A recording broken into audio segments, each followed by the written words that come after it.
After failing to achieve promotion from the third division to the second division, Barcelona B under Francisco García Pimienta in 2021 could look quite different. Barça B with a better team against Sabadell, but the average age of both those squads is quite telling. The average age of Barça B, just 20 years old. For Sabadell, 28 years old. That said, Barça B still controlled the game, and if one or two things went their way, the result could have been much different. I think first about the Ronald Araujo penalty shout that resulted in the center back now missing the fixture against Napoli, or the Akame goal that was ruled offside. It was heartbreaking either way, but preparations have already begun for Barcelona B for next season. But among the players on this year's squad, who will stay and who will leave? Hi, I'm Dan Hilton. This is a Barcelona Podcast YouTube exclusive. I think the most incredible thing about Barcelona B this season is just how close they were to promotion, considering how much their squad changed over the course of the season. In preseason, they had a Juvenil A forward named Ansu Fati banging in goals, but he banged in a few too many goals and never suited up for them this season outside of a scrimmage with Europa while he was suspended from the first team a few weeks ago. García Pimienta's two best players all season long were Ronald Araujo and Riqui Puig, and somehow the team made it all the way to the promotion finals without Araujo, and played all three promotion matches without Puig. Even more, Barça B has been without Puig a bunch since he started cracking the first team, so that second place finish shouldn't be forgotten either. I bring up these three names to say that I'm not really sure how many more young players the first team will have room for next season from this year's Barça B team. Add to that list Trincao and Pedri, and Carlos Aleñá returning for only his third season of first-team football, and the first team is starting to look crowded. I don't expect Musa Wagué, Oro Busquets, or Juan Miranda to factor into the first-team picture, but you would think that players that have already played top-level football would have a better shot to make the first team. But as I said, I can't imagine them sticking around with how strapped for cash the club is. García Pimienta's stars this season alongside Puig and Araujo were easily Monchu, who paced the team with 10 goals, counting the playoffs, and Alex Collado. Monchu still has somehow not made his first team debut, and will be 21 in September. Rumors linking him with Valencia, Real Sociedad, and Real Betis with a 2-year buyback make sense. He's ready to help a La Liga side. Collado, meanwhile, could miss the preseason with the first team, which is gutting for the 21-year-old winger and attacking midfielder. For the second straight year, he had a quick cup of coffee in one match with the first team, and missing the preseason could all but destroy his chances of making the move permanent. An injury that could keep him out until October could also severely dampen the chance for a move away from the club, either on loan or a buyback. For a player that rarely gets injured, this is all around terrible timing, but his story isn't close to being written yet. I don't see Monchu with Barça B or the first team next year, though Collado may be there out of necessity, but he is good enough to be playing with the first team or elsewhere. The other players that should be playing La Liga or top-level football, but are either aging out of the B team or just too talented for another year in the third division, are Sergio Akeme, Dani Morer, Iñaki Peña, Ludo Reis, and Hiroki Abe. Of this list, Reis seems likely to stay with the B team, though he did cost the club €3 million and will be 20 next year, so keeping him in the third division for another season could hurt his development. Of this list though, he's probably the least likely to be able to make the jump to a top division at the moment.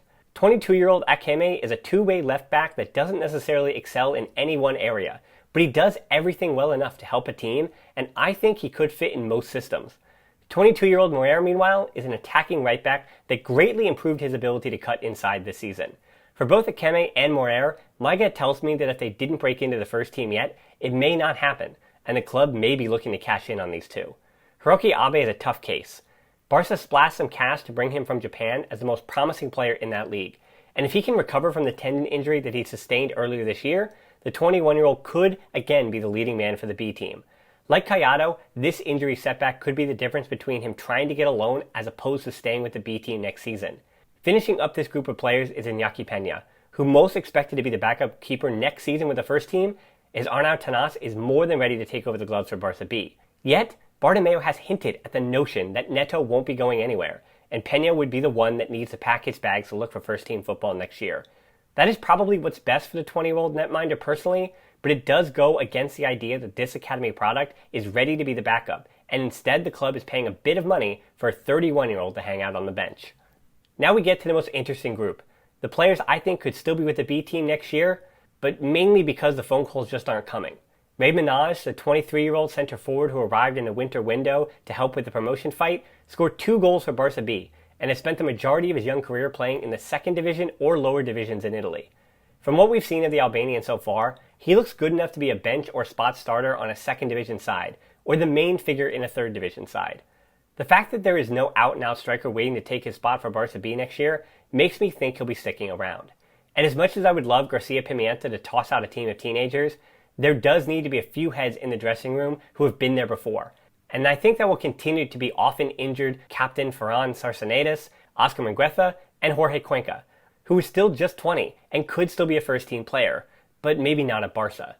Mateus Pereira, who the club basically swapped with Alejandro Marquez for €8 million to Juventus in January, is already 22. Didn't impress in his 3 playoff appearances after not being able to play due to paperwork, and now seems to have a career needing a major revival. I don't know how many other options he'll have next season. Of the many loan players from Barça B this season, I expect most to be moved on. Lucas de Vega could be the exception.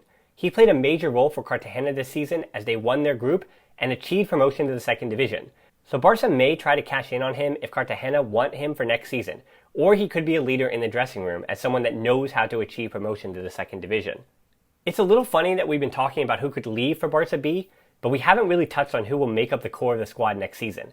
As I've said on recent podcasts and the breakdown of La Masia's rising stars from last week, I expect García Pimienta's squad to look a lot like the Juvenil A squad from this season. Jandro Orellana will continue on with Barça B as he did all season long, but I expect the players that started breaking in the spring, Ias Moriba, Conrad de la Fuente, Gerard Peque Fernandez, Niels Mortimer, Nico Gonzalez, and Mika Marmol, to become more influential next season, even if some of them wind up playing in the UEFA Youth League again in the fall. Add to that Igor, Alvaro Sanz, Sergio Rosanas, and Josep Jame, who are all set to be with the B team next year. And this squad is going to look a bit younger, somehow, in 2020-2021. If 20-year-old Labino Kabashi, the Kosovan attacker who has had his fair share of major injuries, is finally able to stay on the field, he will feel like a new signing for García Pimienta and should not be forgotten in this list. I'm interested to see how Santiago Ramos Mingo, the 18-year-old Argentine center back who came over from Boca Juniors in January but never got cleared to play this season, how he fares next year. The same can be said of Gustavo Mai from Sao Paulo, the Brazilian winger that will be arriving for a reported €5.5 million, an amount that seems a bit high if reports of his play in Brazil are to be believed. Rounding out all these names, the one person we know will be sticking around next season is thankfully Francisco García Pimienta. The Barça B boss renewed for one more season a few weeks ago, and I'm glad his future, at least for next season, is on the touchline at the Estadio Johan Cruyff. His future after that, well, that just may be the biggest question for anybody we've discussed today. I would love to see him as a top assistant for the first team, but at 45 years old and now a few head coaching years under his belt, I assume he would want another head coaching job. The other risk of being an assistant for the first team is that you are probably less likely to be considered for the top job, unless you're Tito Villanova under Pep. Either way, I'd love to see him around the Camp Nou for as long as possible, at least for next year. I know this was a lot to take in, but now you have your homework and you have the players' names to start Googling. But before you do that, make sure to check out the Barcelona podcast, where Frances and I are gearing up for the return of Champions League football. Get that wherever you get your podcasts. And make sure to give this video a like, subscribe, and hit that bell for notifications. And as always, until next time, Forza Barça.